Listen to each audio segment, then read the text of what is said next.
नमस्कार बालमित्रांनो, या शैक्षणिक यूट्यूब चॅनलमध्ये तुमचं सगळ्यांचं स्वागत आहे। जयंत्या, पुण्यतिथ्या तसेच विविध सणांबद्दलची माहिती वेगवेगळ्या व्हिडिओच्या माध्यमातून तुमच्यापर्यंत पोहोचवण्याचा मी प्रयत्न करतोय। तुमच्या शाळेत वेगवेगळ्या थोर नेत्यांची जयंती आणि पुण्यतिथ्या साजऱ्या केल्या जातात आणि अशा वेळेस भाषणाची तयारी करायची असते आणि त्यासाठी आवश्यक अशी माहिती तुमच्यापर्यंत या व्हिडिओ माध्यमातून पोहोचवतो।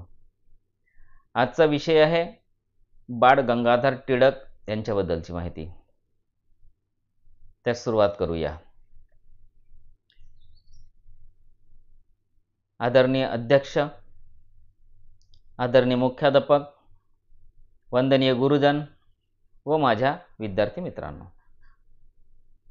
आज 1 ऑगस्ट म्हणजे लोकमान्य टिळकांची पुण्यतिथी।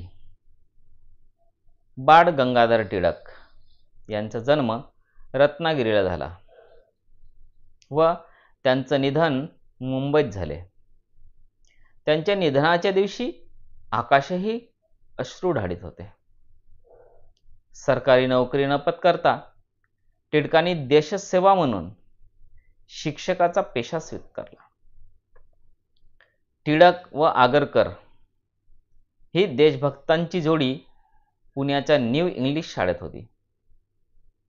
टिळकांनी मराठा व केसरी ही 2 वृत्तपत्रे चालविली।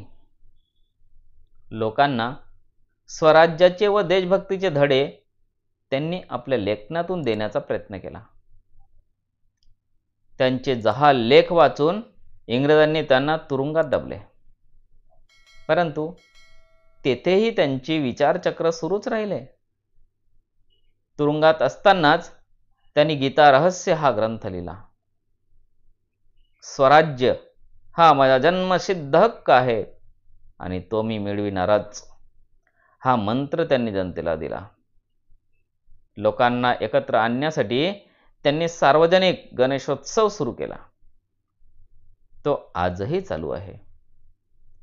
शिवाजींपासून लढण्याची प्रेरणा मिळावी म्हणून शिवजयंती उत्सव साजरा केला।